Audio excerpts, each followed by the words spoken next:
And now, an Envision Financial podcast with Luke Smith on Canberra's 2CC. 24 to 5 on a Friday afternoon, which means it's time to welcome to the studio once again from Envision Financial, Luke Smith. Good afternoon. Good afternoon. It's a Friday. It How is. does that happen?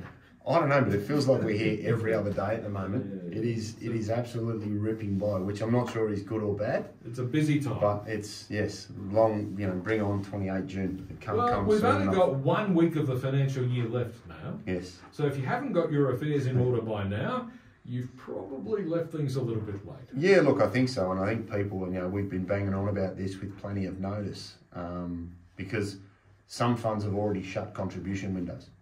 So you might be surprised to go, I've got till the 28th to the end of the financial year, and then you ring up your super fund and go, I'd like to, and they said, sorry, that shut on the 22nd.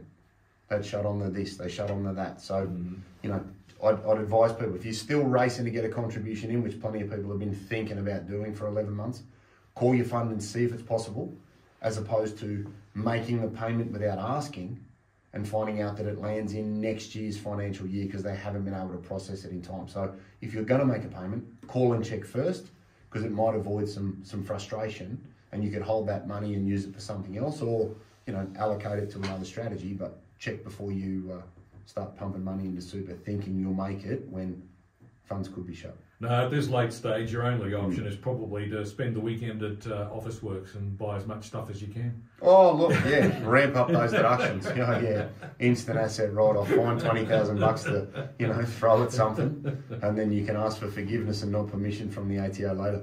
Today's topic relates to the new financial year, which is just over a week away now. How can people control their risk levels within their superannuation in the new financial year? Well, how can they? Yeah, look, I think this one is becoming more and more prevalent because the market is continuing to run and go up and up and up and up, and people are becoming more aware of that.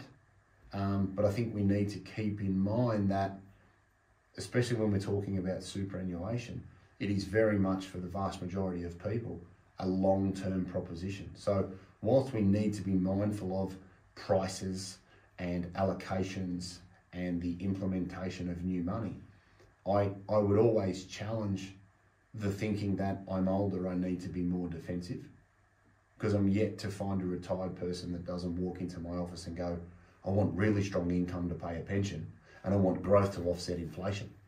Now, whether you're 26 or 86, that's going to require an element of risk to be taken. Yeah. And today we're going to touch on some things that people can consider or keep in mind when it comes to their super or any other structure that they're investing in, to try and mitigate risk, because you can have too much of a good thing.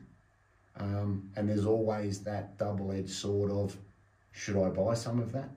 Is it going to go up? Is it going to come down? So I think to sort of start there, diversification is obviously the primary objective of most investment philosophies. We don't want all our eggs in one basket, as mums and dads used to say for many, many years, and that remains true to this day. And I think it's harder and harder for your average person to understand the level of diversification that they maintain because of the language used now, or the label of the investment option. And in the past, we've talked about what does balance mean, and I think this is now where it becomes really prevalent, because when markets are running up, I find people have the risk tolerance of a rhinoceros. When they're coming down, not so much. No. So the first thing I would be doing is looking and saying, what is my allocation to growth assets? And a growth asset would include the following sectors: property, infrastructure, Australian shares, and international. And if you can add those up and go into your super funds website and have a look at the pie chart that they would produce for you for your chosen generic option, like a balanced, a growth, a conservative balanced, a high-low growth, whatever half these things mean, you want to be looking to try and say, okay, if I have a medium term sort of time frame and a medium risk aversion, 70% growth assets will get it done. Now, for most industry funds, that's balanced. I'd say that's the most inappropriate label they could put on it, because it's not balanced. But when things are good, you'll tolerate it. When they're not, be mindful of it. So look at your asset allocation and where things are invested. Know what you're holding and understand what that label means.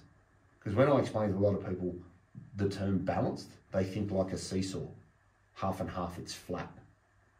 If it's 70-30, that's not flat. No, it's not. And vice versa. So again, understand what the label means so that you can avoid disappointment during weakness. I'd also then consider the time frame that you are looking to invest in. Now, why is that important? A lot of people will come in and say, well, I'm getting older, I may need to be more conservative. And we've touched on the inappropriateness of that in a lot of situations, because people want good income, they want growth, they want to see the value go up, and they want to offset inflation. And if you're too defensive, that is just as dangerous. And I use the analogy all the time. If you were driving down the parkway and the speed limit's 100 and you did 40, I say to most people, what would happen? And they go, I'd annoy a lot of people. Mm-hmm. I'd have people hurling abuse at me, and I'd be late getting where I'm going. Now, if we think about that concept, that's being too defensive, because cash doesn't grow, it doesn't offset inflation, and it's not going to generate a total return that you could achieve by being a little bit more aggressive. So being too defensive, I would argue, is just as dangerous as being too aggressive.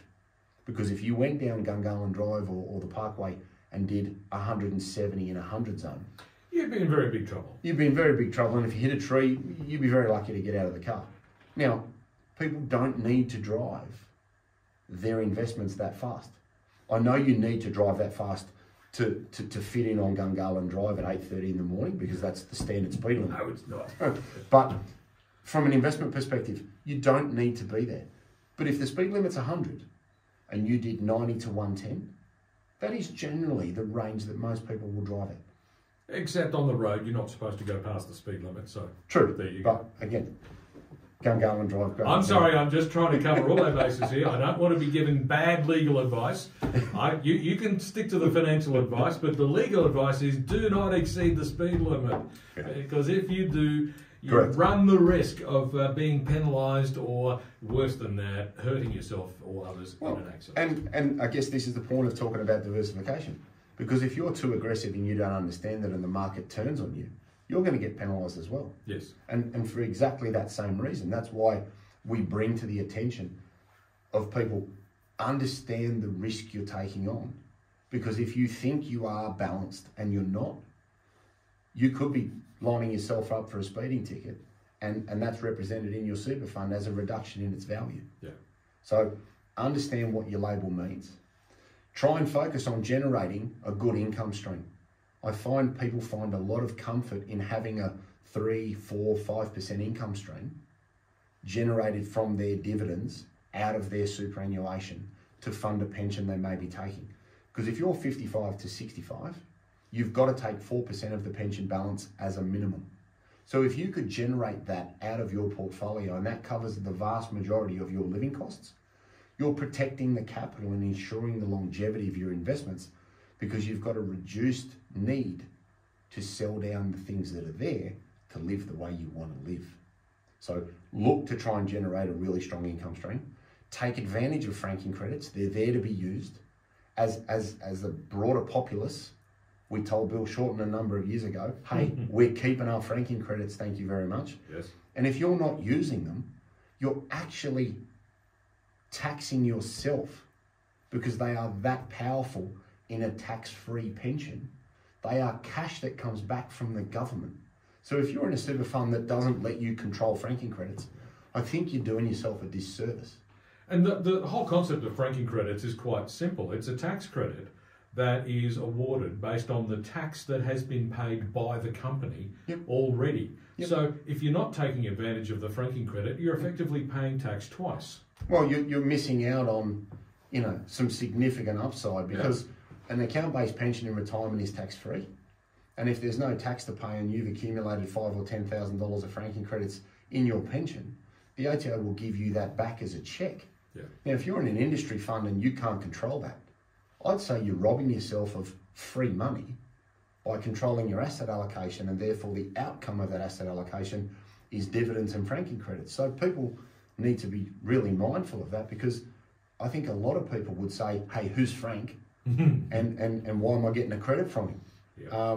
Wouldn't be the first time someone said that. So, look at what your fund gives you and the controls that you have. And this is where we've spoken in previous shows. It's not that this fund's better than that fund. If you want to control those things and you're in a fund that doesn't let you, then I'd argue it's not appropriate.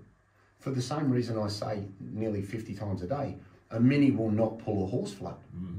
Doesn't mean we don't like minis. It's just not fit for purpose. So control the income, control the franking credits. Look at the costs of the fund you're in. Because from a risk perspective, when you're looking at total return, if your costs are higher than they need to be, people can be quite frustrated by not understanding what they are paying, because there are costs that are in addition to just an admin fee for being in that fund. The big one that slips through to the keeper a lot of times is the ICR, or the internal cost ratio. And that's the charge that the la-di-da Australian equity fund charges you to use that particular investment. Now that could be anything from 0.5 to 2%, but it's generally reported very badly, and you'd have to go looking for it, much to most people's frustration. What I would say there is look and see if there's an ETF or an exchange traded fund available on your approved product list of your fund provider that invests in a similar segment that could give you a similar return at a fraction of the cost. As an example, to illustrate the value of that, an Australian equity fund, an active manager, take a Fidelity, for example. They charge 0.85, 0.9% to be in their fund. Now, over the last 12 months, they have underperformed the ASX 200 index that could be replicated in an exchange traded fund that costs 0.15%. Still get a dividend, still get the franking credits, still get the same market exposure to the vast majority of the comparison. So if you're holding that and going, well, what is it costing me across 20 investments? You might be able to find that you're paying maybe 0.5% more than you need to when there are alternative investment options available with a similar exposure at a significantly reduced cost. Luke Smith from Envision Financial is with me in the studio today, and we're asking the question, how can you control the level of risk within your superannuation in the new financial year? It's about 11 minutes to 5. Back with more in just a moment.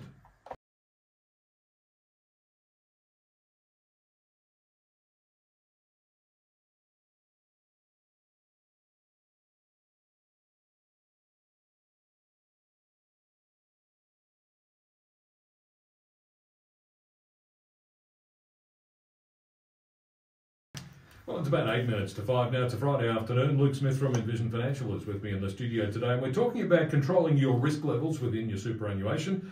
As the new year is about to dawn, yes, we've got a lot of things to think about. So, Luke, what are the key considerations for people to keep in mind? Well, I think the last one that we were sort of touching on in a block before the ad break was the last one we didn't get to was tax.